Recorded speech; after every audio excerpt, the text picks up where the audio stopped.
following podcast may contain strong language. Listener discretion is advised.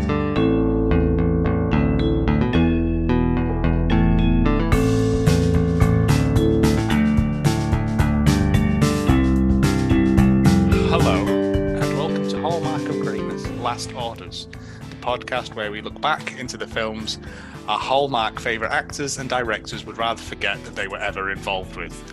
I'm Joe, and with me as always are my co-hosts.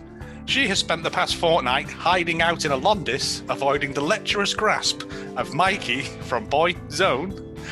It's Bernadette. Boy Zone.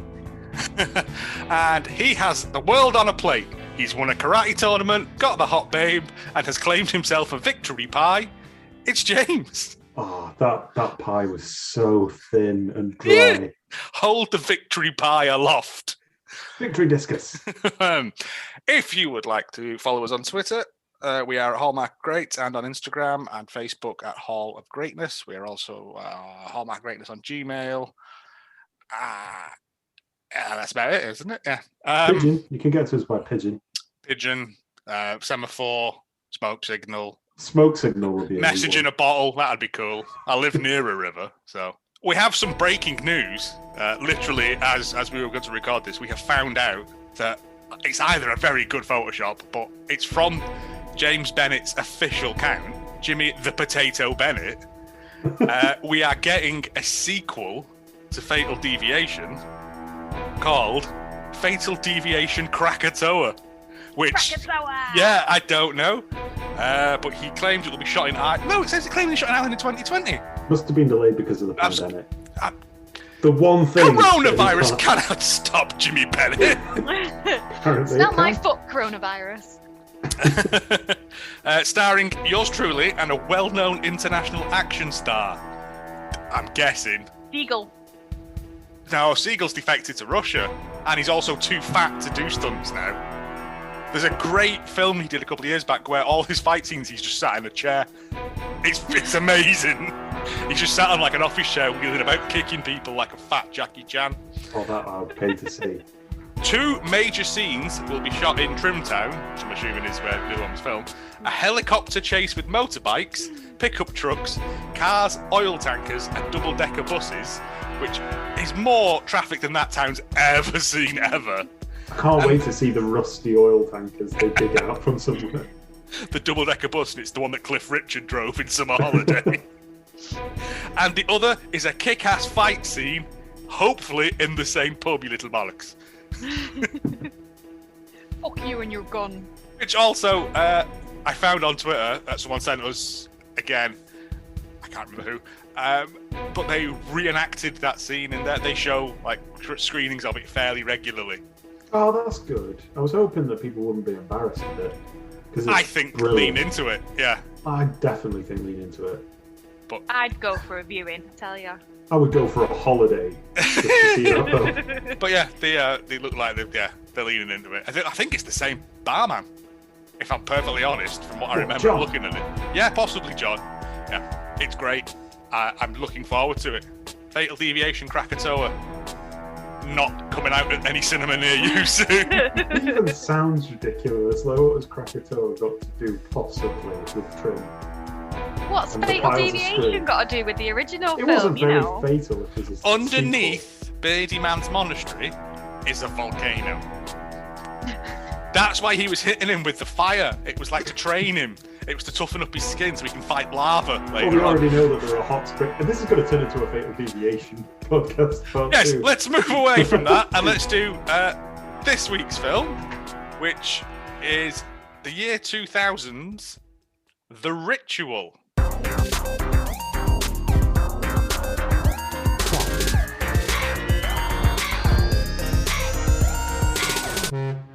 I like the fact that we all do the little It's good. James, your synopsis, please. Yeah, well, I did do this. As you know, I always do this fairly last minute when I've run out of time. You meant to do it before you watch the film. I didn't have any time. I can't explain it any other way. So I'm just going to say what I've written, and you can just deal with it. It's not perfect. Fine. Nothing in this world is. None of us are. It's fine. Move on. The Ritual, 2000. When commoner and plague doctor Samantha Ritual enters a frankly sordid and sizzling love affair with Crown Prince-elect Sesame of the Burger Kingdom, the latter must choose between his destiny of leading the Aberdeen Angus cavalry into glory for the realm against the McDonald's clan, or risk the ruin of his people by sandwiching his Whopper into his new double melt. Expect side action. Okay. Are we all feeling all right? Because I wrote quite a horny one the other day as well. I was just looking on the Burger King website because I couldn't remember what they sell. Barney, the poster for this is, yeah. Well, once I'd found the right poster, because like you said, there's like 20 versions of the ritual. So the mad monk from Fatal Deviation gets himself bitten by a spider in a vain attempt to become a superhero. Unfortunately, all he's left with is spider legs on his back, a questionable shield, and lots of green radiation. Yeah, it's got very strong Mr. Burns. Yeah. I bring you love vibes about it. He's bringing his love. Break his legs, yeah. Especially at the end when they all appear, I was like, what is this now? The actual, well, we already know the actual synopsis because we gave it away in the last episode, but just to refresh you, in case you haven't heard that one. Nessa, an archaeologist at odds with the establishment and haunted by violent dreams of Celtic sacrifice, tries to find an ancient relic supposedly from the Day Danan period called the Danu Amulet. Right, I'm calling it now as well. That amulet looks shit. It does look shit. Looks like I've made it out of paper mache. Doesn't even fit together properly when they get both halves of it. I said that. I was like, rubbish. Do you want to get in? Yeah. We never have any time for each other. It's always get into this. I mean, we just spent about an hour talking about the new Fatal Deviation. So, Fatal Deviation, Fatal Deviation, Fatal Deviation. We open on a horse running through a field. Woman on horseback. Dun, dun, dun. It's very Black Beauty, but with a person riding the horse. Interspersed with scenes of the ancient ways when there were no rules. As we already know. Yeah, there's just sort of like a haze of people doing stuff in the background. It's very indistinct. They got a local cosplay group, didn't they, for this? And then we cut to a talk in a library. Yeah, that's right. And there's a professor talking to roughly 15 people, not a bad crowd, in a library. And I mean a lending library. Oh, yeah. There's like red dots on all the books on the shelves. Yeah, that's the Dewey Decimal System, mate. Not the dots. One red dot, two red dots. I think that's to indicate which ones are in large print or not. And yeah, it's Professor Sylvester Fay. Yeah, which is some irony, isn't it? Angry lecture, and I had to pause it at this bit because there's a map on the wall, and it doesn't really make sense. Nope. I have kept an image of the map, but he's talking about the Celts. We'll get into that in a minute. But there's a map, and it's of the Celts and arrows going absolutely everywhere, like a Dad's Army map. And it just says stuff like English Channel, Britons, Gales, Picts, and there's like Belgians on one bit of it. Germans. Yeah, I thought that. And I was like, very vague. Like there was no English Channel at this time. What are you talking about? I don't think Belgium existed back then either. It wouldn't have been called Belgium. Yeah. No, there would be the Belgicide. my education is now finally paying off. He does say they had an oral culture, which made me snigger because I'm a child. Well, every culture has an oral culture. I mean, I wouldn't be here if it wasn't. And then, no, wait, that doesn't work, does it? And then there's a bit where he's doing a line where he just fucks up the line and then just says it again. And just carries on, yeah. And I was like, nope, one take. It's all we've got film for. Well, he actually pronounces oral culture wrong. So he calls it oral culture. That's how they pronounce it in Ireland. He's not Irish. He's called Professor Fay. What's more Irish than that? And then he ends his speech with Celts, the original master race. Yep. And I'm like, escalator. I was like, all right, keep it light, Professor. Look at that. Yeah, his main point for saying that is that they took over so much of. So actually, they did stretch from Ireland eventually all the way down to Spain, and then all the way across into Germany, and then all the way Yes, sort of but down towards Turkey. So there were sort of Celtic people everywhere, But but that does not make them a master race. no, and also Partly they because didn't. they got like battered by Julius Caesar anyway. They didn't refer to themselves as Celts either. They formed off into separate subsects Yes. and bred in with the local populations because that's how you grow as a culture. I don't know. This is all Anyway, a bit heavy duty. All these racists 15 clap at people. it. Yeah, they're loving it. It's the racist library. That's what the red dots are for. That's why the racist books are hidden. That's the secret code. And then our heroine, Nessa. comes in to do her speech. She's late, possibly because she's been riding. She had to ride a horse to get there. I don't know. She only travels by horse and a very fast old car later on. That's been nicked, yeah. For some reason has been stolen. Never explained why. So yeah, she proceeds to give a lecture at this point. I just wondered if anyone could introduce Nessa, what she'd like, given from this thing alone. She's the protagonist of this. Who wants to introduce her? She's an archaeologist at odds with the establishment. No, she's more into the mythology and stuff side of the Celtic people. So she's very much into their beliefs in the Fae, their versions of gods and stuff like that. But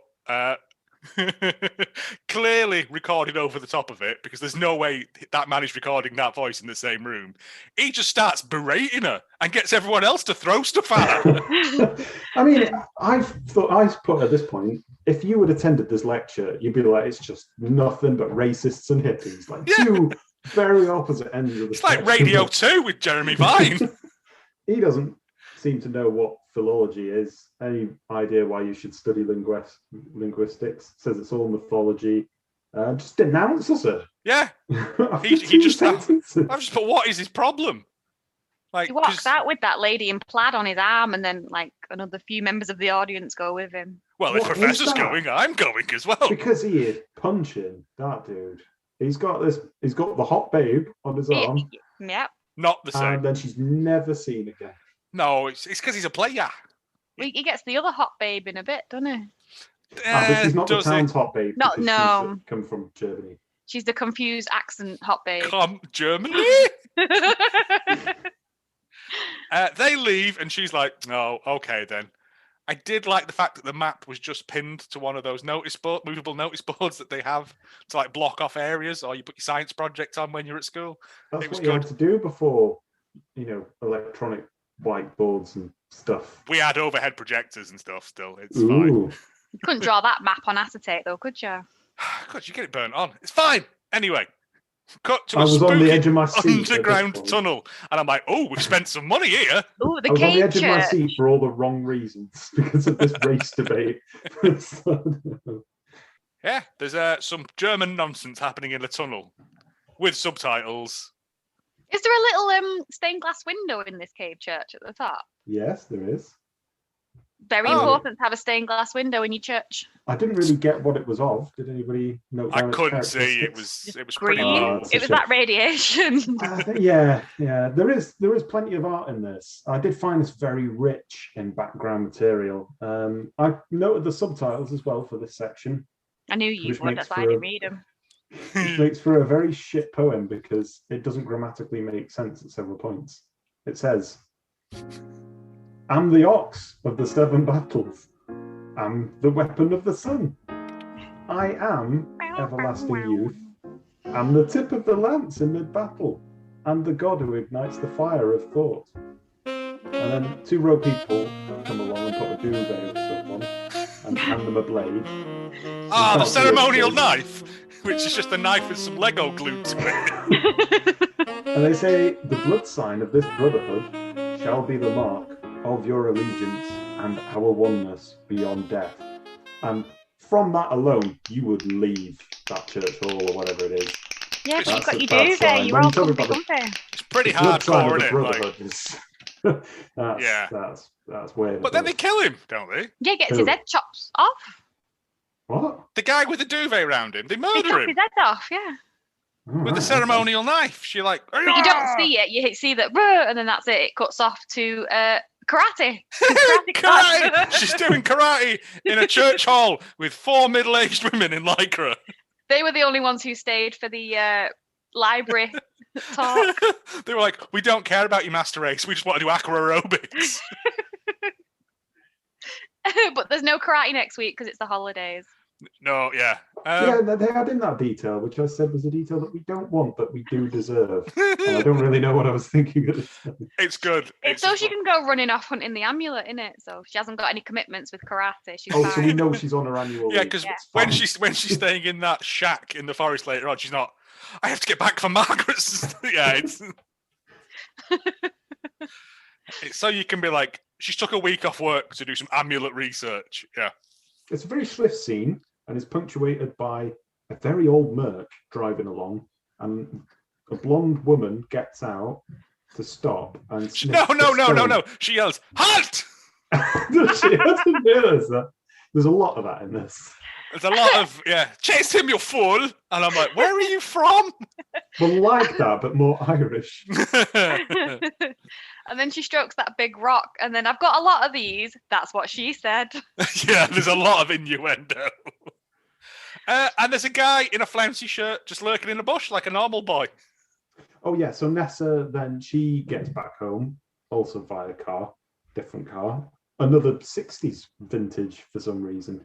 She parks in a very circular manner outside her country house, complete with horse and dog. Yes, I noticed the horse, and I thought, why is she not on that horse? Yeah, she used it earlier to get That was how she got everywhere. There's a horse walk back, so she has to leave her car there. Maybe the she horse left the car there, and it's just an endless thing of. Yeah. She comes out, and that bloody horse has done one again. Oh, sure. No. She doesn't notice the man spying on her because she's noticed a very unconvincing henge in the background. Oh, and the dog's name is Bran. Is it? It's not relevant. Nope. Never see it again. We never see it again. No, I thought Not at one there point for the home invasion later on. Blondie was killing him, but no, it's just. She then goes to speak to someone on a dig. Yeah. Is that what happens next? I mean, there's several scenes before that don't matter. So she's reading a book at home. Yeah, by candlelight because the electricity isn't connected yet. And it cuts to the blurry scenes where there's Vaseline smeared on the camera lens of the some sort of the ritual. Yeah. Some sort of thing going on. Yeah, but you can't make any of it out because it is so blurry. That's what the olden days were like. Yeah, she no one had bifocals. Everyone had glaucoma. She's reading aloud to the dog for some reason about how there's 2 islands, and that's there's like a spiritual one and a real one, and that's according to the 4 books that she's consulted on this. And then she falls asleep, has that nightmare about a ritual going on, and then it cuts to a man with a neck tattoo tracing over one of her martial arts flyers for no discernible reason. With a biro, but it's not making any marks on the paper. Yeah, he's just tracing what's already there. As though he's drawn it. He's making a rubbing. With a biro? Yeah, I don't know. I'd like to know where he got that biro from in that shack. So Nessa, it turns out, is a tour guide, and the very next scene, it's her taking people to the Hill of Tara in Meath, Neolithic to Iron Age burial ground, and ancient seat of kings. Apparently so. She says that the thing they're looking at is the mound of hostages, which is the most excruciating euphemism for something I've ever heard. Yeah. What happens then? She talks to her friend, who is like, "Oh no, we're having to pack up now. We've removed like a centimetre of topsoil." Speed archaeology, We've revealed a series of small walls. Yeah, you want to get in there with a digger and find a sword or a hat or something, innit? Well, this is what I don't get, because he lambasts, there's the racist lecturer is back, lambasting this archaeologist for not finishing a trench. And it's like, well, you're making me a pack up anyway, so what's it bothering? Well, what do you want me to find then, is kind of what I want to say. I've been in that position before. He also has a go at him for talking to her Oh because yeah, she a little bit doesn't later work on, there yeah. anymore. Yeah, he's not a nice man. We've Hasn't she established literally just been fired? Yeah, she got that tour guide gig like straight away. She must have had it on the back burner. There's a lot of shade about her being about tour guides in general. Well, she says to him, he goes, "You don't work here anymore," and she goes, "I'm allowed to be here. I'm a tour guide now." And he says, "Well, that's all you'll ever be." And I was like, yeah. "Harsh, mate." Like... He's talking to the archaeologist, and then he says that he's got a German visitor coming, and then it cuts back to In inverted the tour. commas. Yeah, it cuts back to the tour where Nessa was explaining that the Dana amulet was found in that series of trenches that they're digging that she used to be a part of. And then there's a man, her supervisor, who was standing about 5 yards away from her, who says, "For Christ's sake, Miss McLaughlin, if you please." And then he's a mixture. I thought that was funny because it was a mixture of rude and polite. But he tells her to stick to the script. And there are scripts for tour guides. That's yeah. But it was in response to a question, so I don't know. I don't know what's going on there. And then the pony. So he's got a ponytail, this man as well, in a suit. Tells us stick to the script or she'll be fired in front of all these people who were there on the Which tour. is what you want, isn't it? Yeah.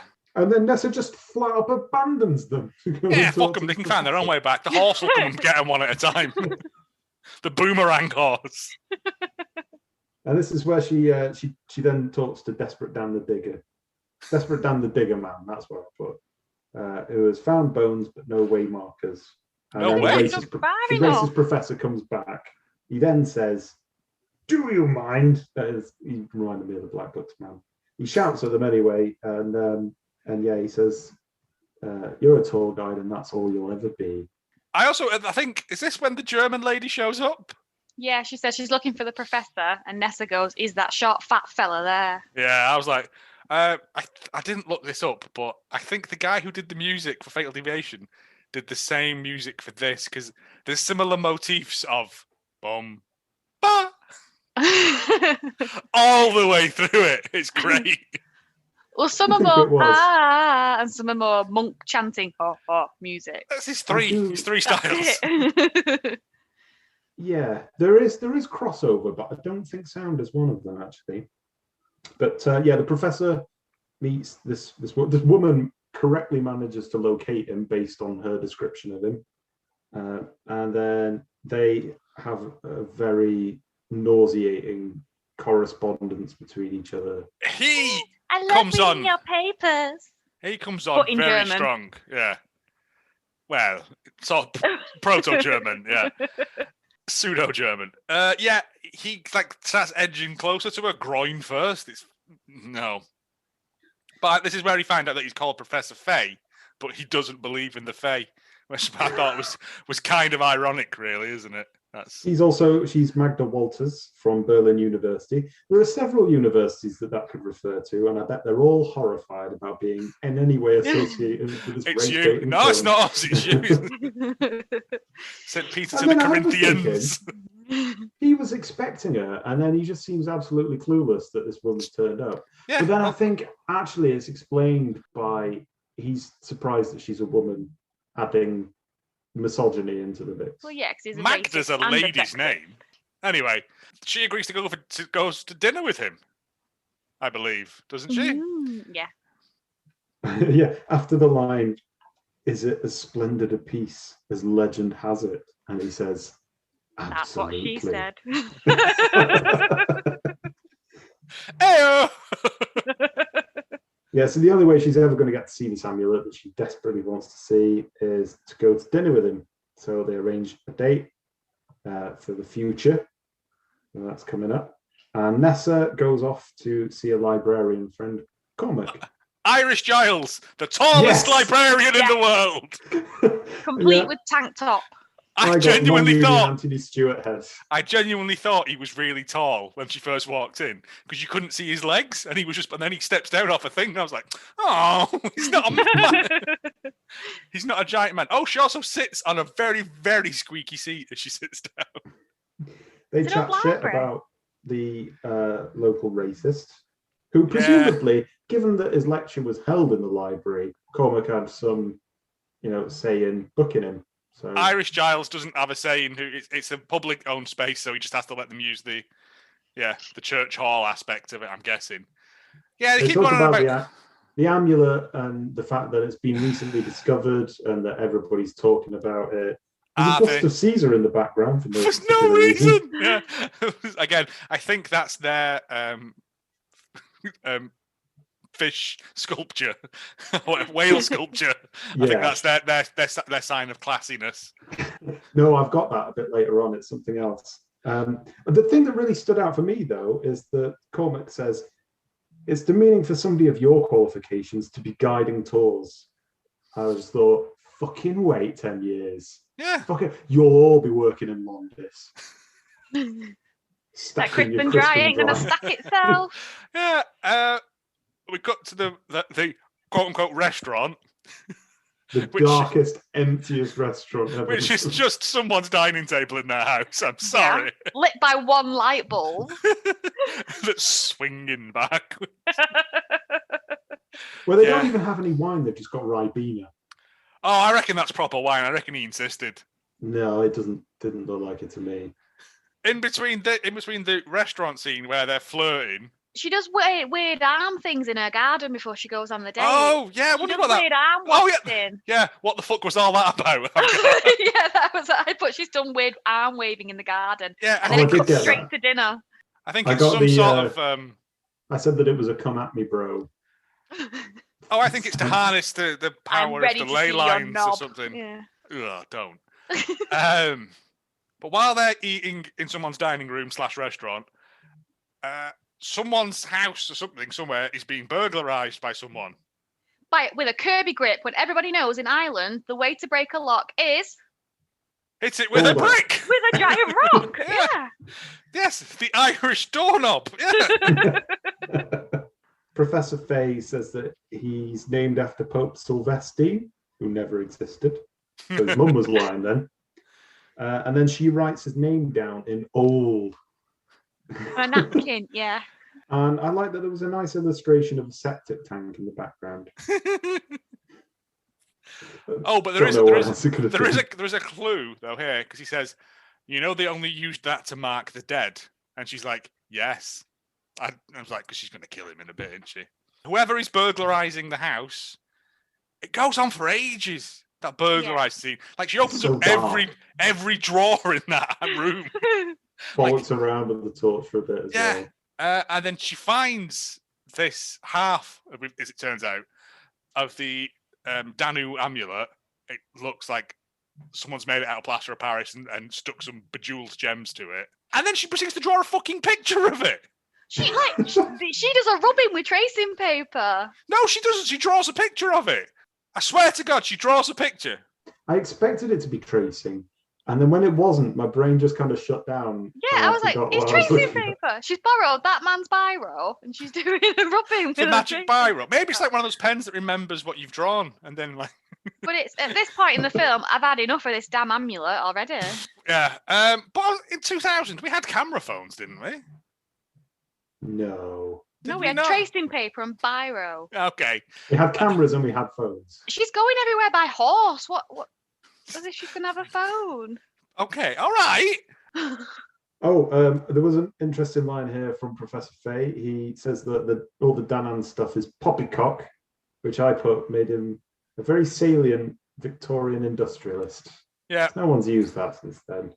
And there's more adventures of the darkness. And because this was the thing that I didn't get. That what was she doing? She was trying to find the amulet because she found it and then it was snatched away from her, so she couldn't get a chance to look at it properly. I thought she was going to do a sort of revenge poo on his desk.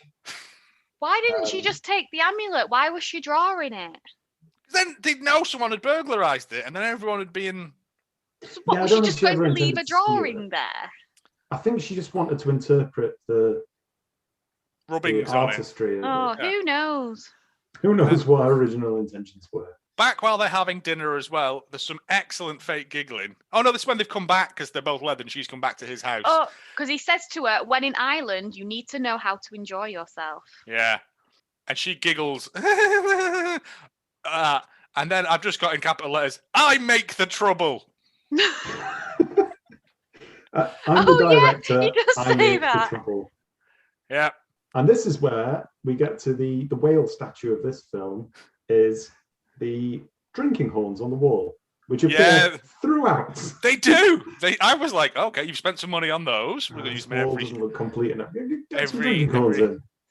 So there's high drama as Professor Racist and the German Sniffer come back, and Nessa's Love still the fiddling tour he about. gives, though. do you want to describe the tour a bit more?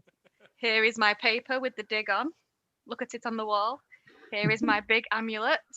That's what she said.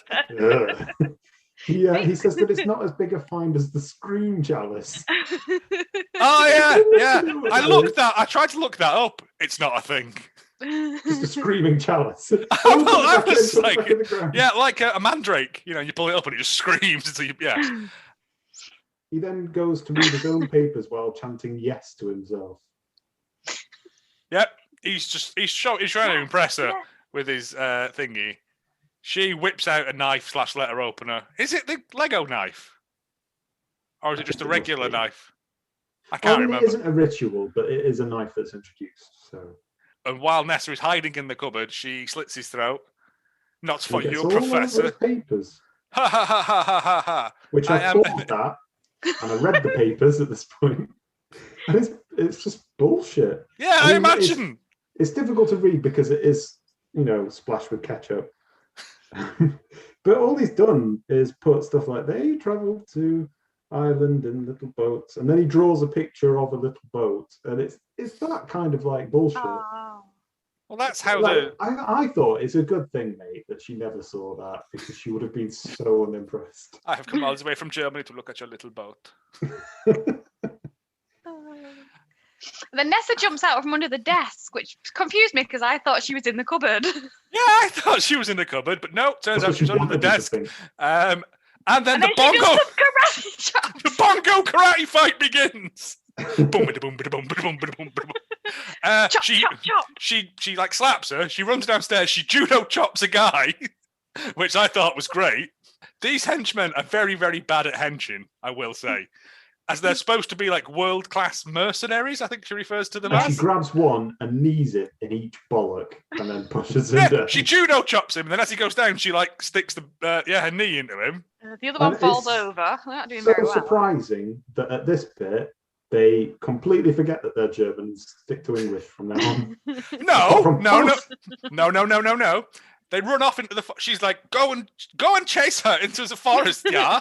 And they're like, oh, my balls. And then they run in, and then Flouncy Shirt Man, he's like, Stavros. I just called him Flouncy Shirt because I couldn't be bothered learning names. He's called Stavros all the way through mine. Does he look like he could be your Greek waiter? He's like, come with me. And she's like, okay, random man hanging out in a spooky forest at night in a flouncy dress. Are you a vampire? She's got karate choppers, hasn't she? They hide in like an abandoned castle. Yeah. That's just in this forest. This is all shot in trim, and I refuse to believe otherwise that it's not all the same location shots from Fatal Deviation. Yeah, I'm assuming it's including the same murder forest. Yeah. Same abbey. They shot it at night, so no one would know. Oh yeah, because the goons have their torches, don't they? They have some torches. Colin Farrell. Colin Farrell? Yeah. Who? Flouncy Shirt? Yeah. Okay. That's fine. Non-union. But this is where we get some more German, because they lose Nessa and they go, Scheiße! And then they hide for ages while they flash these torches around. And this is a very Super Hands piece of music where it's just one long note. And it's like the longer the note, the more dread, which I thought was very good. Magda goes to revisit the office to find that it's full of No. They come back and they're like, we can't find her, sorry. And then she does some swearing. I think she calls them fucking idiots. Oh, she gets very cross. Doesn't she? Yeah. And I think she says shit as well. Because she's angry now. You're supposed to be very good German guards, yeah? And yet you fucking can't do it. Yeah. Yeah, little and large. I love the smaller one. He's the most Irish-looking person With his I've little ever bald seen. head. I liked the shooting on the hill where one guy's like, "I've got an action post when I shoot him," and he just flies flat on the ground. It's great.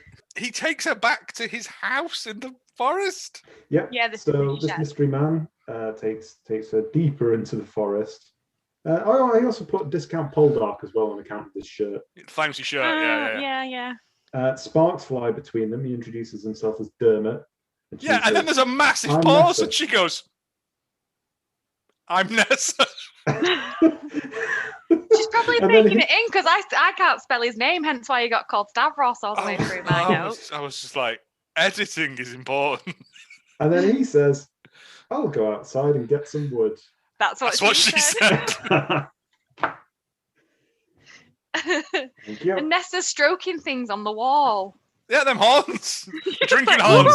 It's "Woo!" more The of drinking them. horns are in this room, yeah. It's like, stop touching my stuff, love. And there's also some dry twigs, which I thought Lachlan would have loved. He's probably arranged them eventually. If Lachlan's Flouncy Shirt's dad, he's Mikey's estranged brother. Oh, man. He is Krakatoa. And that's the end of Act 1. I've actually Yes. managed to sort of devise how this is put together, note very badly.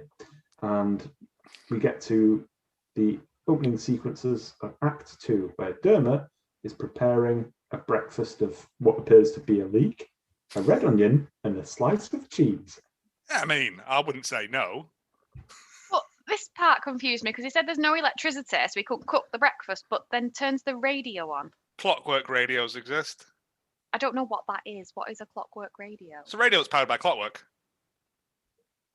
They were invented by a British man. It's like a clock, and the radio. It's a you get wind is up ticking. radio. A wind up radio.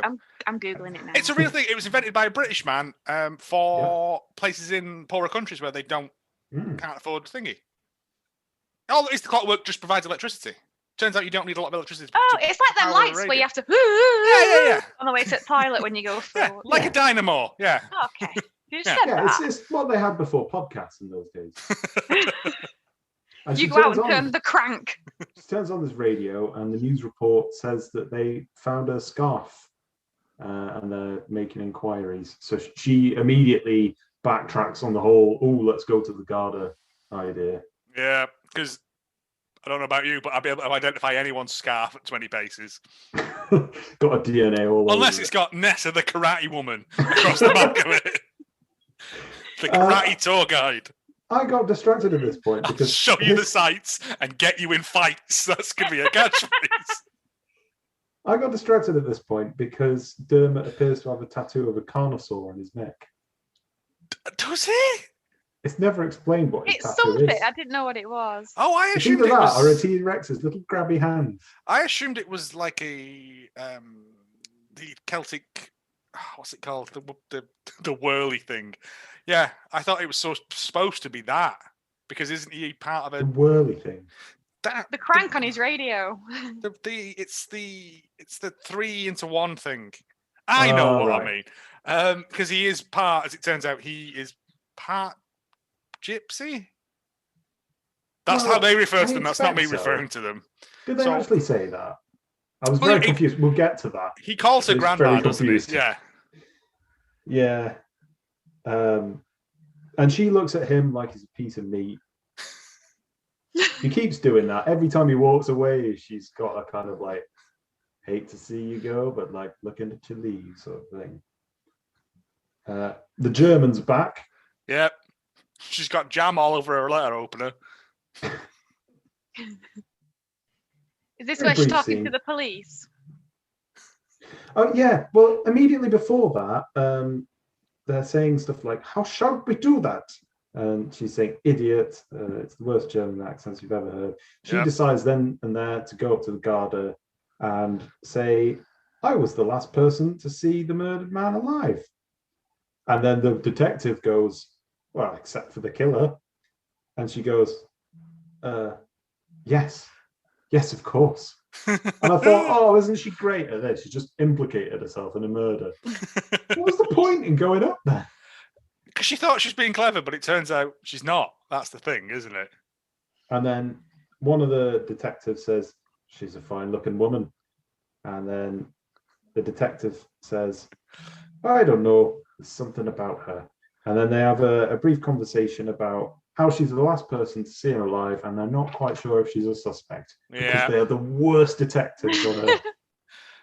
Well, it's normally just like County Meath crimes, isn't it? Like bridge murder, rumbles in Londis, illegal karate tournaments, you know. She then goes back to the goons, and it turns out that they were standing all this time next to a fresh fruit and veg stall. Which was weird as fuck. Is this where she finds the leaflet for Which Nessa's has been- karate club? Nailed to a door, presumably with a rock,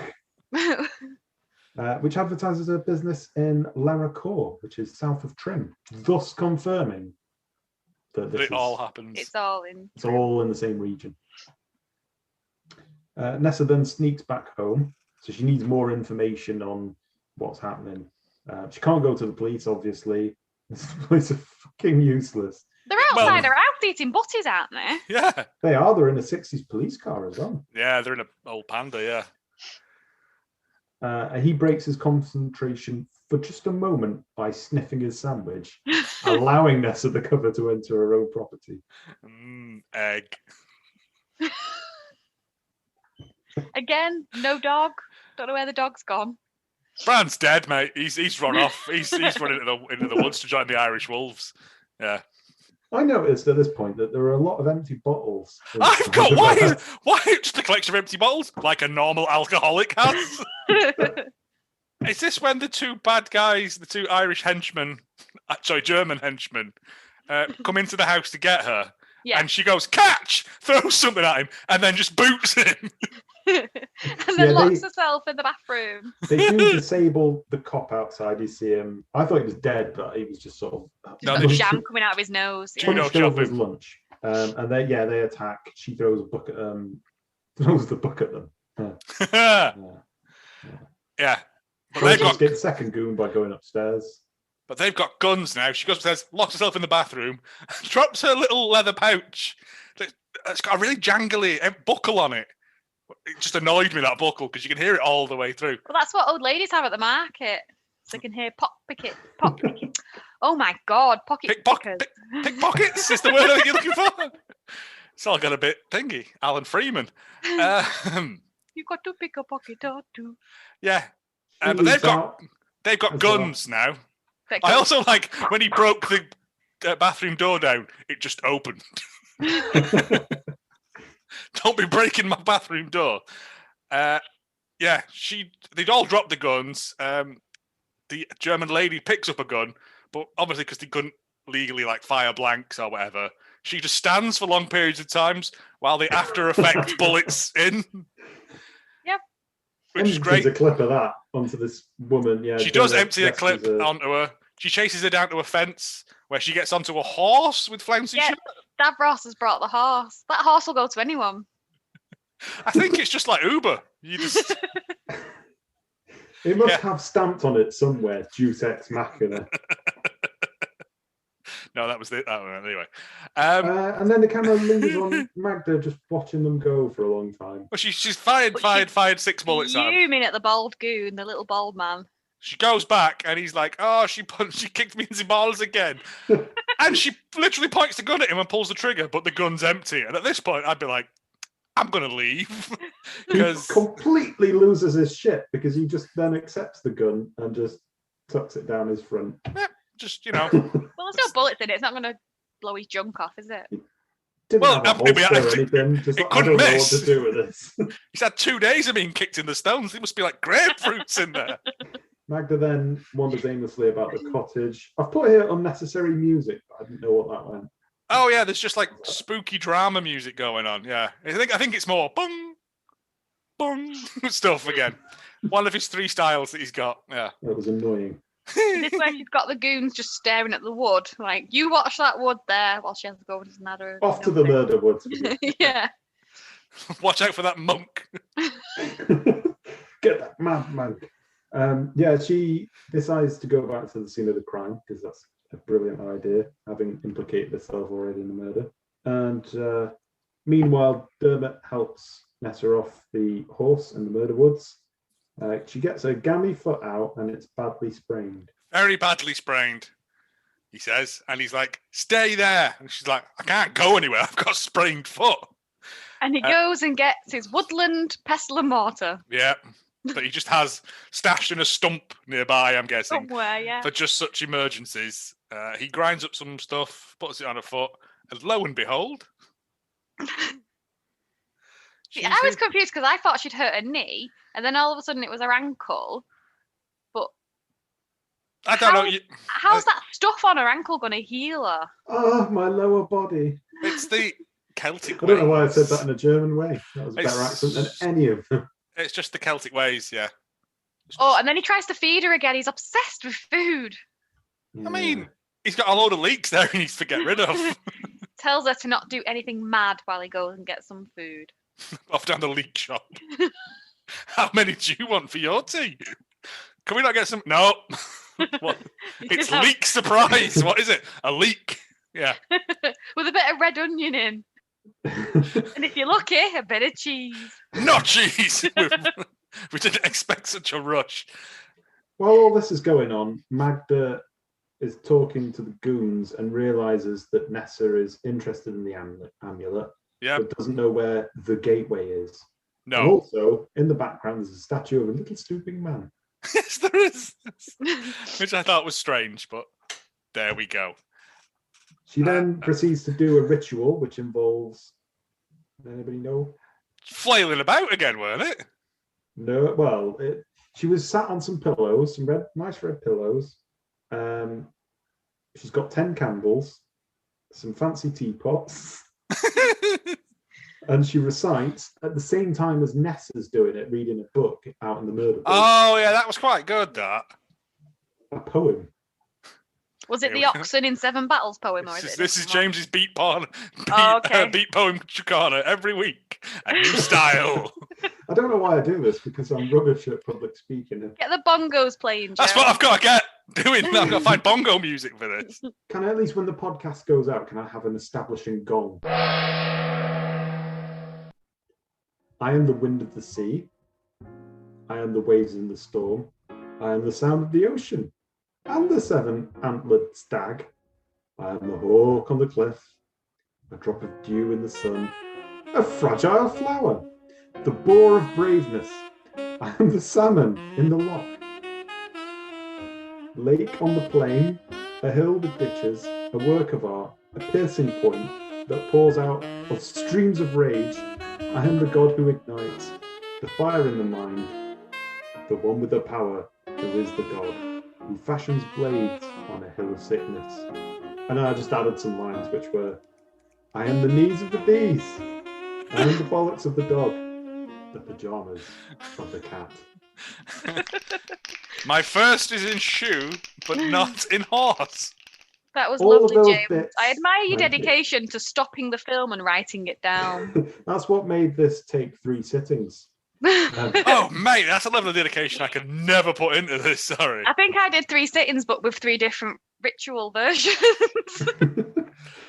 The point of all of that, though, is there are sort of secret clues as to where the amulet and gateway are. Yeah, it gets very Nick Cage, National Treasure at this point, but worse. It does. All of that was very lovely poetry, and Dermot offers her his bed like a gentleman. And a tiny candle. Yep. The next day, I think, do they go Day to... 3. She finds the leaflet of him that he's drawn on, Oh, yeah. Oh, does she? but then doesn't say anything. She just looks at it and goes, oh, well. Bit of a weirdo. He might murder me, but whatever. I've got his bed for the night. It's called Irish photocopying, that. She could give him some tracing paper and that would solve all that, wouldn't it? She's used it all up. Yes. Right, so now it's the morning. And they go To a to... round tower. A graveyard, a nice romantic date. It's got an actual Irish round tower in it. It does, yes. Early medieval. It's called Donogmore. I looked it up. It's the only round tower in Meath, so it must be. There's a nice Celtic cross there. Dermot, we find out, doesn't like graveyards because there's too many spirits. Yeah. Well, too many spirits doesn't bother Nessa, as we know. No, because of all them empty bottles in her flat. She's The like, more spirits, the better. I'll put fairy lights in them and sell them on Etsy. Nessa explains that Christians repurposed all the old stones. Which is true. It is true. Yeah. And that the big cross is more ancient. Yes, than the rest of it. Yeah. And there are secret clues on it that must be deciphered by running from side to side to side to side of it over and over again. But not ripping the ivy off, just looking under the ivy. You don't want to give people a clue, do you, as to where it is? All this while being harried by crows in every direction, it sounds like. Oh my God, there are two halves to the amulet. Yeah, and she's like, oh, right, that would make sense, because an amulet like that, like a kidney shape that it is a bit weird, isn't it? And she checks one of the markings with her like little pocket mirror. Yeah. Yes, it's this. How do you know that's a makeup mirror? What is that? She's clearly seen like one half of the amulet. She's thinking, well, if I put a mirror here, then it's like doing symmetry in primary school. That's what she's doing. You could do a V or a W. She finds that out in time, and they rush off. They rush off, and then as soon as they've left, the German contingent show up, walk directly over someone's grave, which is just bad juju, in it, right? And then she's like, ha ha ha ha ha! She has done all the work for me. Yeah, and then they leave, and then some random guy who's just clearly within sightline of everyone just goes and follows them. That was Cormac. Cormac was there. I know. Was it Cormac? I thought it was the policeman. I thought it was the policeman because he does the duty at the end, doesn't he? Yeah, he follows them up to the mound in a minute. If it was Cormac, he'd be like, coming in, because he's a big giant, isn't he? He's a big puppet man. Magda reads out Teamhair. You ain't got no alibi. She does that without a mirror. She's way better at reading this. Spells out team hair. Is that their team name? Is it like The Apprentice? Oh, is that why Baldy's not allowed in? We're Team Velocimax and we're Team Hair. Team Hair Flick. Nice. There is a subtitle after that. Or I think she scribbled it down on a piece of paper or something, because it does actually say Team Hair. I think it's Temer or something like that. And Lock Crow, which is where they all them crows are cawing at. Everyone's sneaking up on everybody else. It's like, but no sneaky music, no bomb. Music. It was ideal for sneaking. And they go up to a series of burial mounds. Sneaking. Yeah. And we see Flouncy Shirt's map, which is so detailed, I almost died. It was 3 hills with "You are here" pointing in the middle. Dermot and Nessa go into town first. They take an old rust bucket into town. Yeah, she goes into a phone box. I can't remember. Really? Because this was high drama, even though nothing happened. Yeah, she rings Cormac. Yeah, but she didn't explain why it wasn't him that was there. I see. Lurking in the woods, yes. With his giant phone. Hello. There's a policeman there. This makes less sense because the policeman is in town and he spots a woman next to a tractor. There was 2 policemen.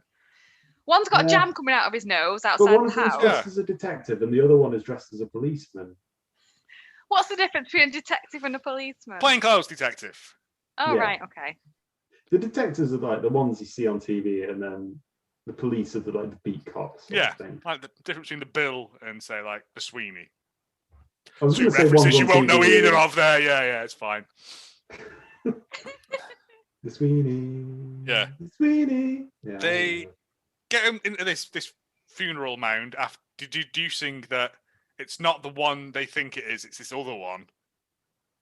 Or some shit. But how did they get there? I don't know. Oh, in the stolen car. Yeah, old maroon-coloured van. Oh yeah, which he absolutely razzes down that road. I know it's country lanes, but he's talking. He's not even looking. He's like, yeah. Anyway, they razz it down the road, and then we have a close-up of that man and woman just talking on the street. It's like, are they something to do with it? They paid £100 each to be in the film. Well, and Dermot says something cryptic there about how he hasn't outlived his usefulness by acquiring this car, which clearly he must think that she'll off him. And it's a really weird sort of hostage situation thing to say. Anyway, yeah, they do get to these stones. Yep. And did you say it isn't the one they think it is? They go into this other one. Yeah, because they say that the biggest one is a decoy mount. Yeah. Which I don't understand, because the biggest one is the one that you would see because it's bigger. Because Magda sees it because she's got her binoculars. Her German binoculars. She's on it. Her 9 oculars. She laughs her head off at a pile of scree and then gets very angry at the simple. Oh, you made me snort. I need to put a fade on that rather than a clean cut off. Yeah, they go into this secret non-decoy mount. And Nessa rubs a load of walls for ages. I think there's some drinking. No, not in there. And then she's like, it's to do with the moon? Or the 4 moons? The 4 suns in it. It was some wacky nonsense, wasn't it? It looked like the spirally thing from Moana. Again, yeah, that's what I thought. Again, it's to do with the solstices, yes, Beltane and Samhain and Samhain. It's pronounced Samhain. But this is where it all got very national treasure. Yeah. She pulls like give me your knife, she says, and he hands her like a Swiss Army knife. She pulls out a stone from the middle, puts it in this other thing, and then a door opens, and I'm like, oh, I should have checked that for traps first, shouldn't she? Like, she's never played D&D before. I don't think she's fully understood it anyway, because she says it's a solar map, but then there's 4 suns, so it's not the solar system then. No, that's not how solar maps work. I don't know. I thought it would be something to do with the sun coming into the cave, but at no point does the sun come into the cave. I love the confidence of that, though. That's not how a solar map works. It's not how a solar map works. Not from Earth, anyway. Not if you're an ancient druid, it isn't, is it? I thought all of this was very much inspired by Tomb Raider, which would have been very recent at that time. Possibly, yeah. Yeah. More horns on the wall. They go in, there's a big crypt. There's horns on the wall. One of Bruce Forsyth's lesser used catchphrases there. And she opens this tomb, and Flouncy Shirt is like, can you stop desecrating this grave, please? And she's like, fuck you, I'll do what I want. I'm not even Irish. Tomb looks like a papier-mâché construction. Yeah, I mean, come on. Limited budget. They spent it on that horse, that stunt horse. Well, they didn't spend it on lighting, did they? No. Again, I think it was a guy with 2 torches. I think it was them German lads. They only lads. had 1 bulb, and they didn't expect such a rush. Yeah, so she opens it up, and then she's like, I'm going to nick this as well. And he's like, fine, you do whatever you want. Because I'm powerless to stop you now. She's got the other half. She took his knife as well. She's got his Swiss Army knife. Curse is my one weapon. And she could have kneed him in the balls as well, her secret move. Oh, Magda appears with goons. Yeah, with the goons, and they're like, ha ha ha ha, thank you for leading us to this thing we never would have found. It's all a bit Indiana Jonesy, isn't it, that bit, actually? Yeah. With the staff of Ra and all that jazz, yeah. Oh, but, and the Nazis. And they had better. Well, they're not Nazis, they're German. It's like, I'm not drawing that comparison, James. That's up to you. Well, I mean, she was like well on the way to banging that racist professor, so read everything that he wrote. Did she? Flattery will get you everywhere with racist professors. Do you not know? Have you not got that T-shirt? There's a very awkward scene then when they all exit the mound. Yeah, and sexy police pose. Yeah, on top of the mound. He's pow, like, pow. I've practiced on top all of my the mound of scream. Yeah, he's like, freeze! And Magda's like, I have found them. Like, trying to be innocent. And then, like, don't the goons just start shooting for some reason? Yeah. I think he might have shot first. The goons shoot back. And this was obviously this policeman must have walked fucking miles to get there. Yeah, because they were razzing it down that country lane. So unless he called an Uber horse to get there, even that horse is like, I'm knackered, man. I don't go south of the river this time of night. He gets there, but they're shooting at each other from about 80 yards. They still can't hit. Yeah, it's like pew pew. Balkan goes down. Balkan gets shot. And then I think the policeman gets shot. Help me. Yeah. Help me! I love that man. I love him. He gets shot. The other guy does his action pose and lies flat on the ground, thus presenting a bigger target to hit, which I don't think you're meant to do, but I don't know. He manages to shoot the copper to death, I think. And then, help me! Them two run off while all this is going on. The German, and then she just literally picks up his gun, shoots him, and leaves him. She's like, "Oh, what's it?" No, I think she says to the other guy, "Move the body." And I was like, "Just put it in that burial That's not what tomb." she's thinking about in the next scene. Oh no! Now she's like, "Rip off my leotard." So she's got two halves of the amulet. Sorry, at this point, she's got two halves of the amulet. They put them together, and it does not fit. No, it doesn't. A clear bit, it doesn't fit. Oh, she tries to put them together, and then we have the weird Jurassic Park water scene where the water starts moving. Oh, yeah. She's in someone's house, possibly a hotel, I don't know, with ponytail mercenary. And he's like, "You didn't have to kill Hans," or whatever. And she's like, "Take off my clothes and do it to me, German style. Put this belt round your neck." Yeah, again. Oh, we've Were they not in the library? We've jumped ahead a bit because there's an important bit where Dermot takes Nessa back to the encampment. Meets the old lady. They skinned some rabbits, which is over a cold fireplace. Yeah, well. Oh, bloody hell. Yeah, they meet Grandma, who I think we're supposed to believe is his grandma, but it could just be like all these scenes are sort of interspersed anyway, so you do get a bit of Magda doing something evil. Because Flouncy Shirt's been flesh wounded. Yes. And he's like, "I'll be okay," and then she puts like a poultice on it, and he's fine. And then there's like some cryptic words that the old lady says or something, who I genuinely thought was a proper actress, and I looked her up and she isn't. She doesn't appear in anything else, I don't think. She was decent. I'm sure I've seen her in something else, but I think I might be confusing her with Brenda Fricker from Casualty and stuff. It's not important, but yeah, I thought I'd seen her in something else. There are worse things than dying, and then she wants some food. All gypsies in this film are obsessed with food. That's their word, not ours, but yeah. That's how they refer to themselves. Yeah, I just want to clear that up. I never heard that. I just thought they were supposed to. I thought actually they were like mythical Danann people who existed outside of time. No, they were just. I mean, my theory is shot down by the fact that she has all medieval stuff beside her, and a colander, and a mug of tea. Yeah. Some industrial process has gone into that. Yeah, maybe they only enter the real world to acquire basic cutlery. Pots and pans, cutlery, pepper grinders, stuff like that. Yeah.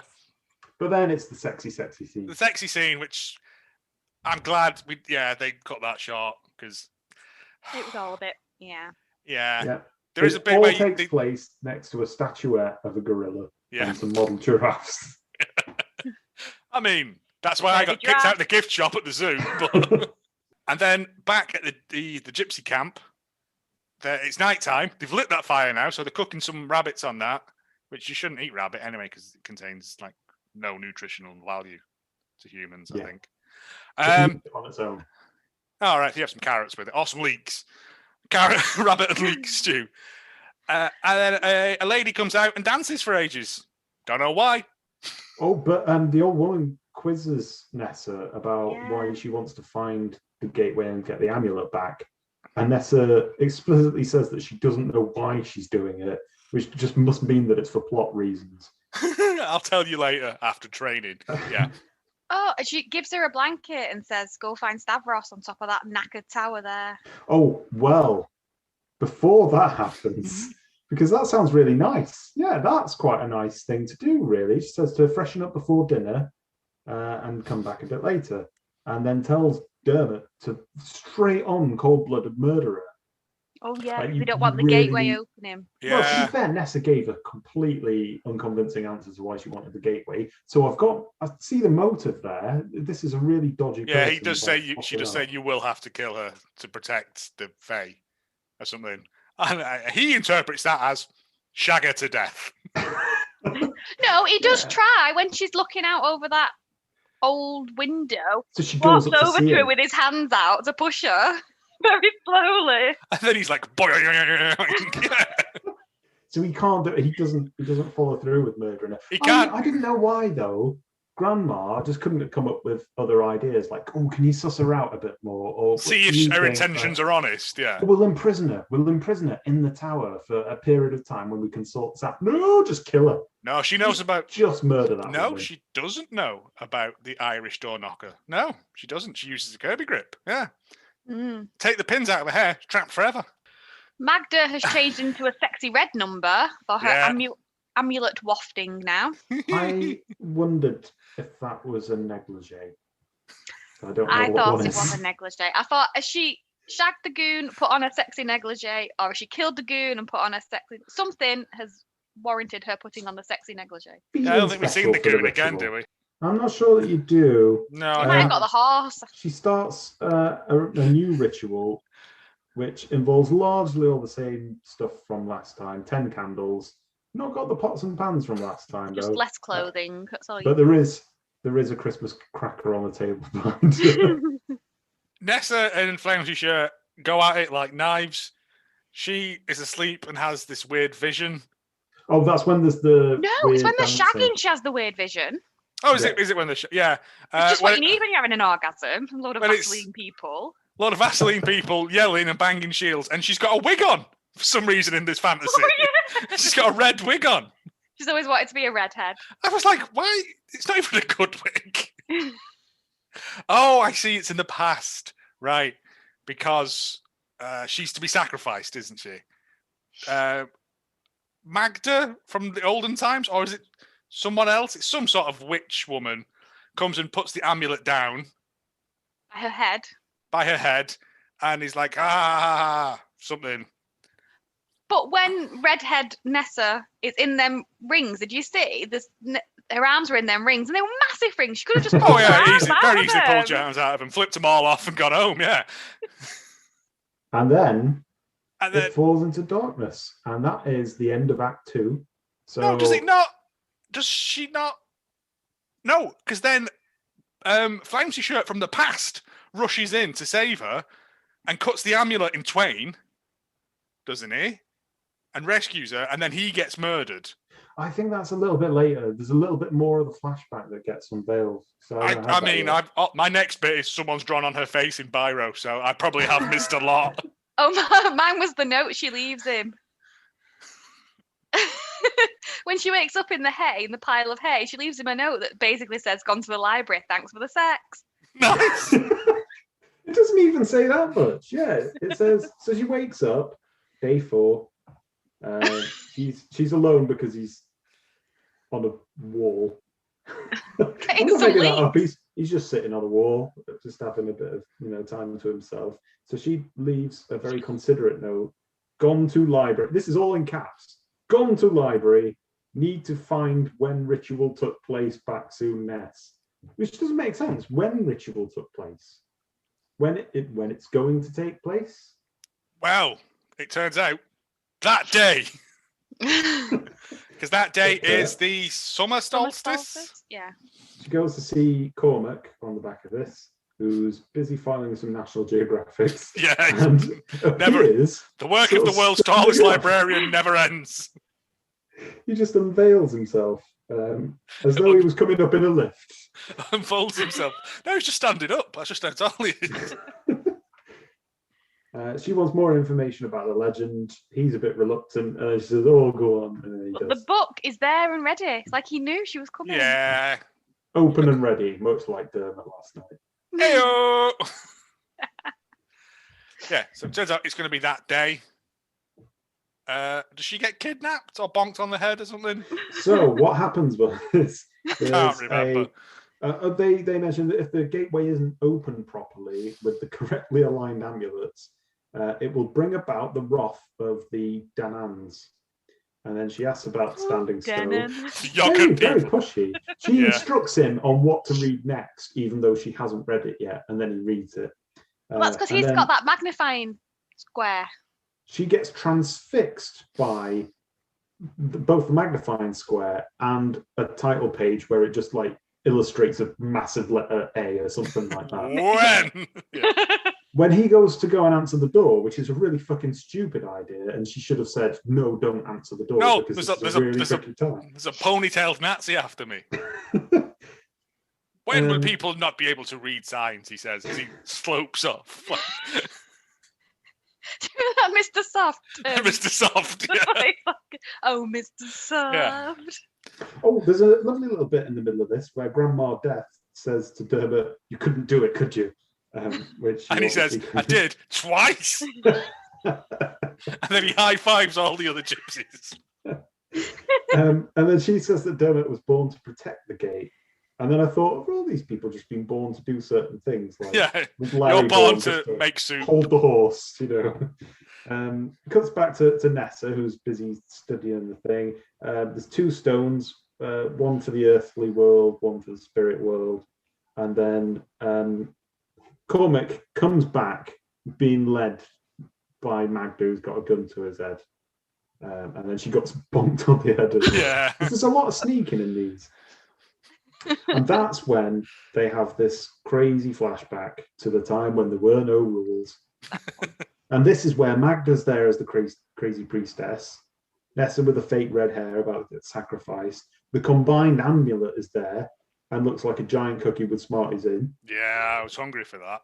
And then ancient Dermot turns up, thwacks her, cuts the ties, Magda screams, and goes to kill her, and that's when Nessa wakes up. So we see the whole sequence. Oh, I didn't think he went to kill redhead Nessa. I thought he went to chop the amulet in half. He did, but then Magda takes the advantage to do that, finish the job.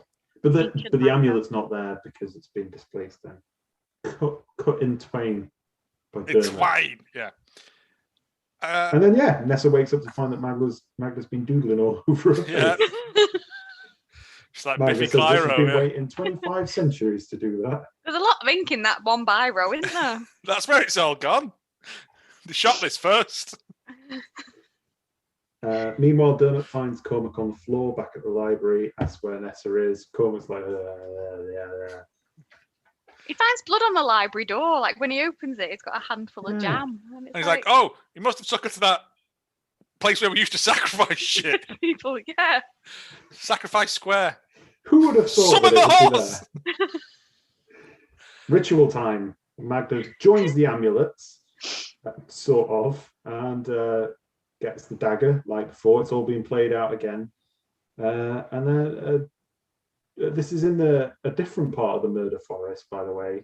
So it's all going down in the forest, and then I get a little bit hazy about this because a dude turns up in a black cowl, like Nessa's been nightmaring about. I think with the green backlight. All funny, and I don't really know what happens next. I think he's supposed to be one of the dude. I think he's supposed to be one of the Irish gods who's watching over this whole thing. Because presumably the amulet hasn't been aligned properly because it's broken as fuck. And all these people come out and Dermot starts shoving his... I mean, that's his superhero ability. We've had kicking, we've had punching, and now it's shoving. Yeah, like a toddler. Yeah. Yeah, he pushes them all out of the way. He gets up there. I think he stabs Nessa with the... No, he stabs Magda with the knife. I'm hazy on the end of it because I'd lost interest at this point. I don't know what happens with that cowl. He stabs Blondie and Nessa karate kills her, is what I wrote. Oh, okay. Karate chopped her. She hasn't got any nads, though. How does she do that? But then Stavros dies. Dermot, as is tradition, gets injured in the right nipple. And before he dies, says, "No one must ever go through the gate." And then he dies. Yep. And then we have... What is the? So I thought the Cowley man was right next to him, but then I didn't know if the Cowley man was Dermot, and he was like, No, I thought the Cowley man was the person in the gateway because he Waiting to come disappeared. through. Waiting he Yeah. to didn't come have through. much of a part though, did he? Him and No. all, well, he gets photoshopped to fuck at the end. Someone figured out the clone tool at the end, didn't he? Yeah. Yeah, so that's the end of that. And the camera pans up to the trees and then pans back down. And Nessa is stood there, is she? At a grave, yeah, and then she wraps one of the rocks up in a bandana. Yep, because she's going opening some doors. She's going burglaring. She's learnt the Irish ways. Yeah. She's made a grave for just one of the bodies, presumably Dermot's. Sky You know what burial happened for to the Magda. rest? And then the old lady turns up. Yeah, And she's like, murder grandma. He's at peace now. That's fine. that's fine. Death means nothing to He me. lived longer than the rest of us gypsies do. I'm only 23, she said. You were just telling him to murder her a minute ago. I'm fickle. And then she goes, Magic. she's diddly-doo. Yeah. The amulet isn't the only way to see into the spirit world. And she goes sad face over her eyes. And then all these green Mr. Burns appear. The disco. All these colours appear. Silent disco, yeah. Yeah, but I'm assuming that's Oh, all it's the... proper low energy in the afterlife, isn't But it? you can't see any, like, they're all just blurry figures. It's the shadowy same Stood there. figure, just copied and pasted over and Stood over. there, not Stood doing there anything. watching, but they can't come through because the gate's not open.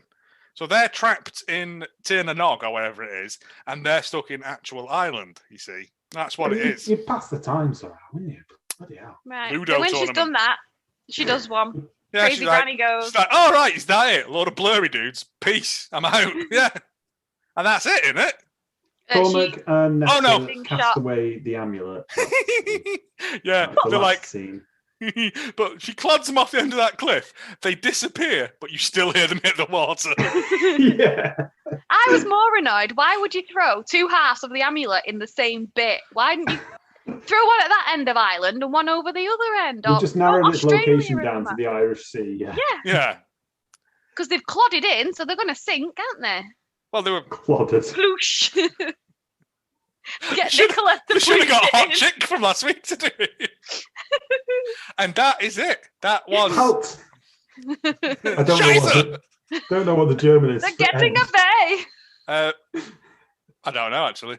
Yeah, and that was the Ritual 2000. I gotta say, there was bits of this that I really liked, but it is nowhere near as good as Fatal Deviation.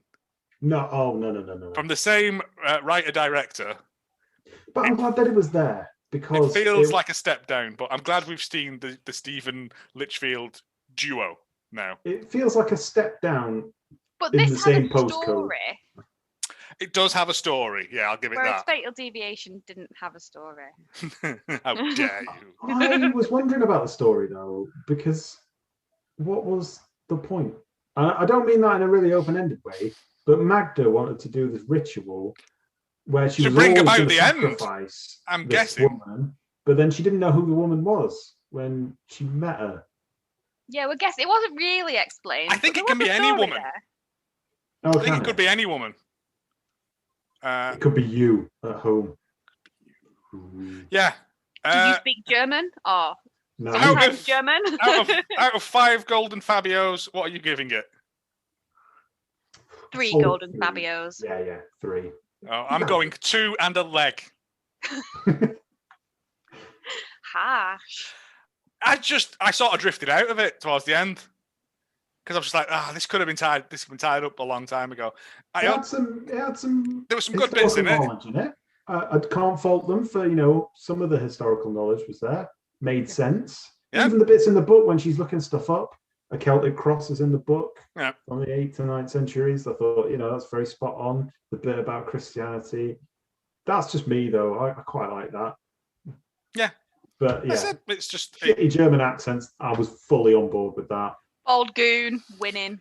Small goon, loved him. Oh, it's that time.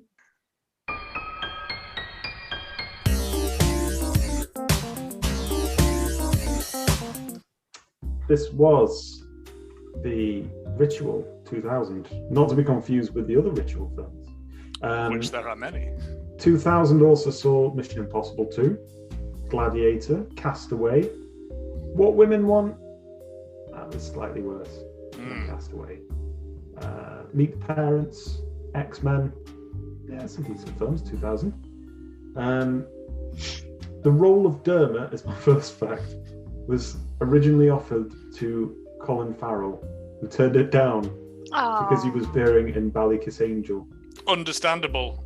And that was a completely good choice on this part. Yeah, I thought that was really random. I didn't believe the fact at first. I thought, no way was Colin Farrell ever anywhere close to this film. But it actually turns out there's a few people from Ballykiss Angel. It's like a side project from that series. I never actually watched any Ballykiss Angel. So I don't really... It's about sexy priests, wasn't it? All right, okay. I think. I might watch it now. I had enough of that at school. Yeah, I remember it being on in like the 90s. There's that.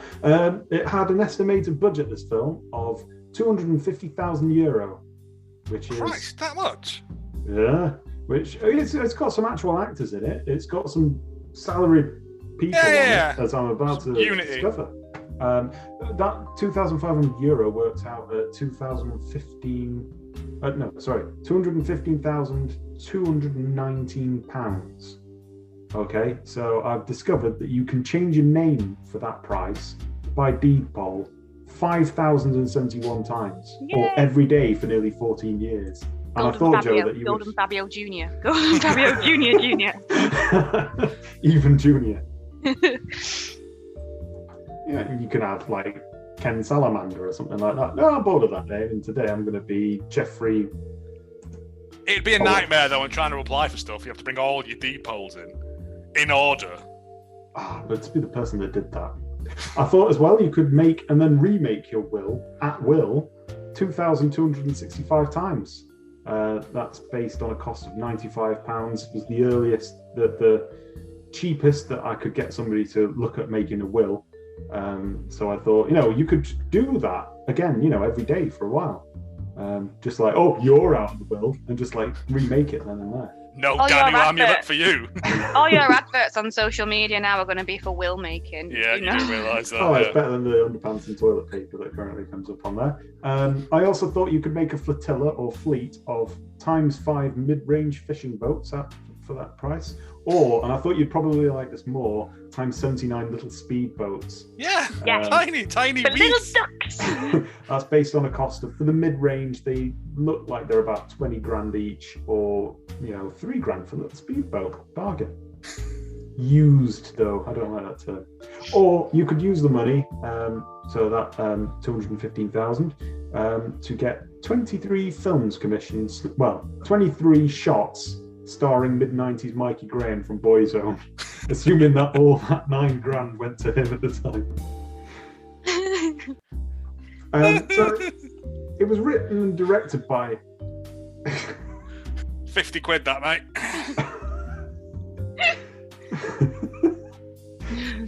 Worth every penny. Yeah, I'm angry he's not on Cameo.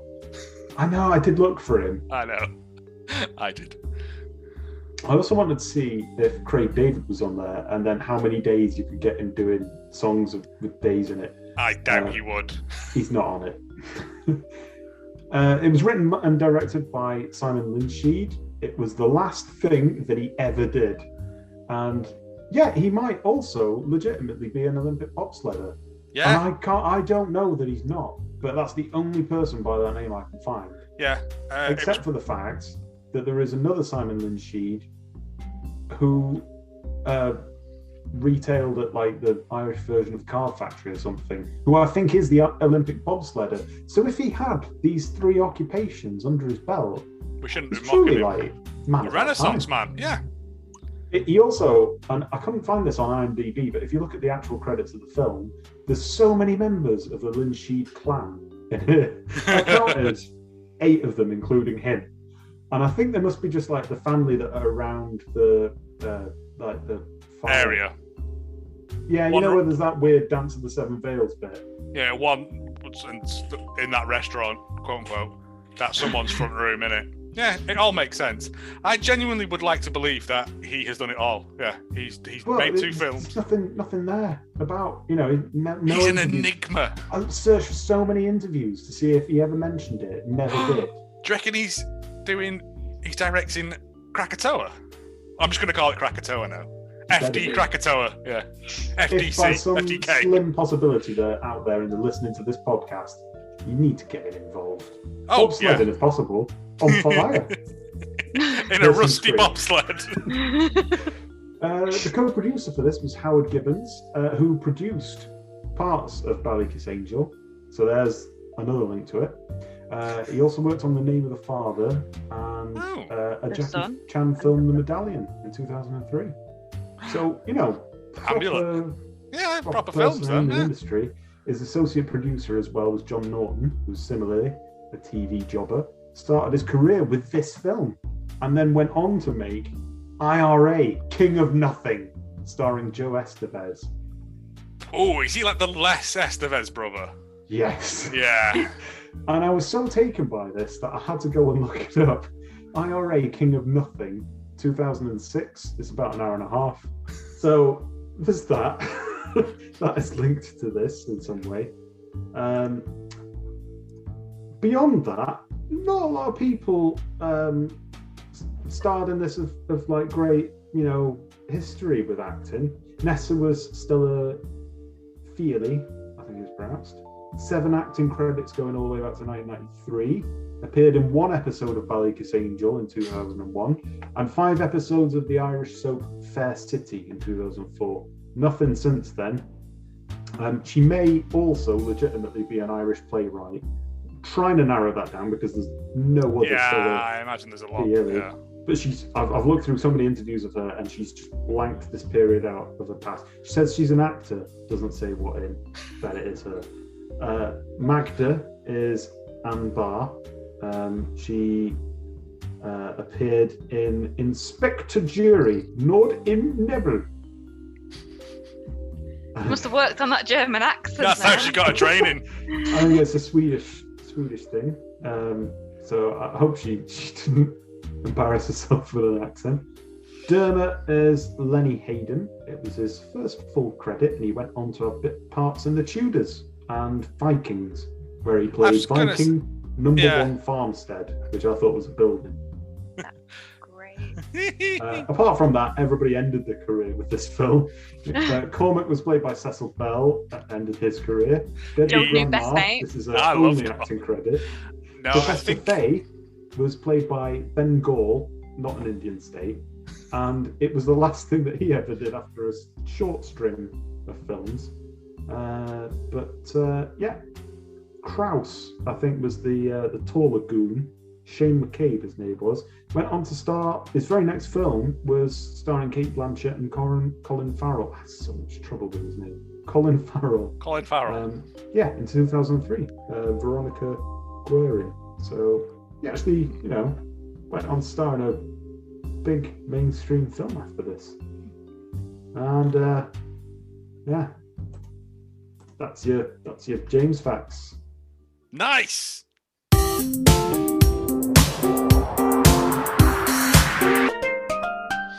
Not a lot of choice for reviews this time. It's a hard film to find. It is well, as I said at the start, it took me a long time to find this one, and I started watching another one and thought, this isn't right. Yes. We'll start with the middle of the road one by Nawi M. December 2008, gave it 3.5 out of 5 stars. I don't want to risk to recommend this movie. It is watchable somehow. End of review. It's watchable somehow on a TV monitor, or you can just imagine it if you want. That's a fun thing to do. But you don't want to risk recommending it. Oh no. The main man himself, this one is 5 out of 5. What's he called? Simon Linscheid. Yep. Yep. So this is from Simon Linscheid, January 2014. Hang on. What? No, it is not. That's the name on it. I can guarantee you it is not him. But hang on, what was the date? What was the date? 2014, so it's 14 years later. He thought, I'll go back and revisit this. Just looking back on my career. Give it 5 out of 5. He's very chuffed with it. As variously a bobsleddist, a card retailer, and sometime director, writer, producer / creative genius. Come on, let me hear what not Simon has to say. Great low-budget fantasy Celtic adventure. Critiquing art should be based on various factors, one of which should be the budget. This is an interesting fantasy take on Celtic mythology and was made on location in Ireland for less than €100,000. Ooh. Based on that, and with mainly theatre actors in it as a well-told story with its own fair share of action and fight scenes, it is very appealing to those of a mystical and Celtic nature, and us quite entertaining. Oh, it could be him. It could be him now. I'm theatre actors. Oh, man. It could all be true. I'm 50-50 on this now, yeah. It just seems an odd thing to do 14 years down the line. Go back and I must defend this on the internet. I can't remember which site I actually did go back and defend from. Fatal Deviation, did he? No, because he's like, I know that's a bag of Todd. Fatal Deviation has got enough glowing reviews, though it didn't need it. Yeah, that's true. And then the creme de la creme, the icing on the cake from Scott Weinberg. Weinberg. November 2005. 1.5 Fabios out of 5. You've never heard of it, you'll never rent it, and you certainly won't miss it. I mean, that's harsh. End of review. Oh, that's one Fabio and a torso. That's the me. best bit of Fabio. To be fair, I hadn't heard of it. No, me neither. Well, I'd heard of the other ritual, the battle. I might have rented it if the poster was on the cover, I might have rented it just to see what the hell it was about. Because even the front cover's boring, isn't it? It's just it doesn't make it look like it's a horror film. I like to think I made it a bit more exciting. No, it's good. Yeah. But it just looks like Predator's thermal vision, but I loved how cataracts. I loved how curt the first one was. You come on, and then don't. How effusive the second one was. And then I loved how dismissive the third one was. That's the three emotions. Somehow. Watchable somehow. Thanks. That's good, isn't it?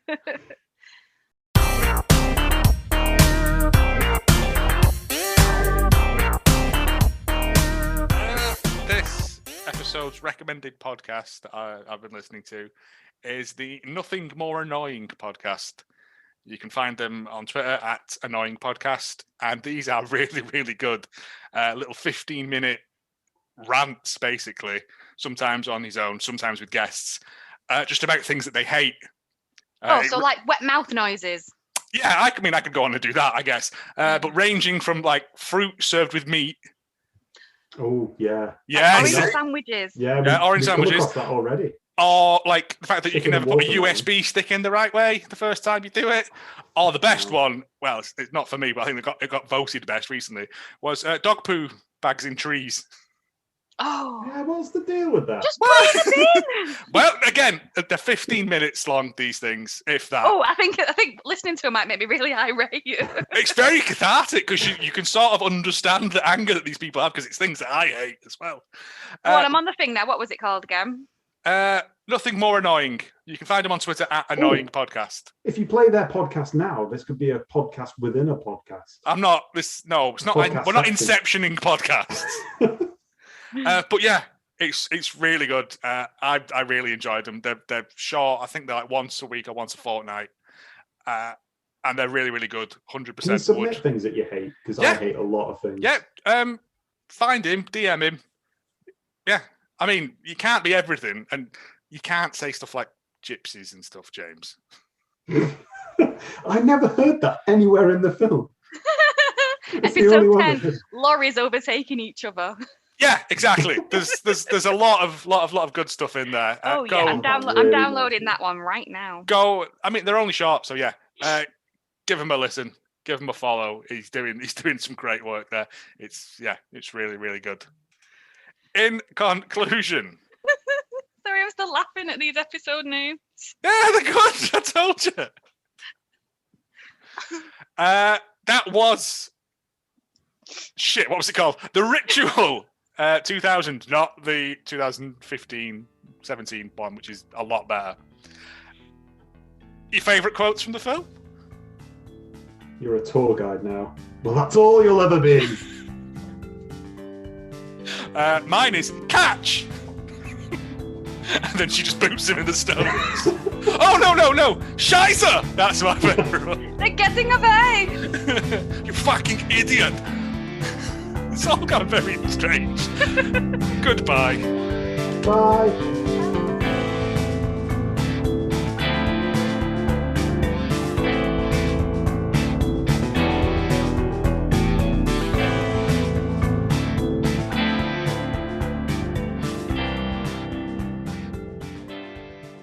And then he's like, boing. Yeah.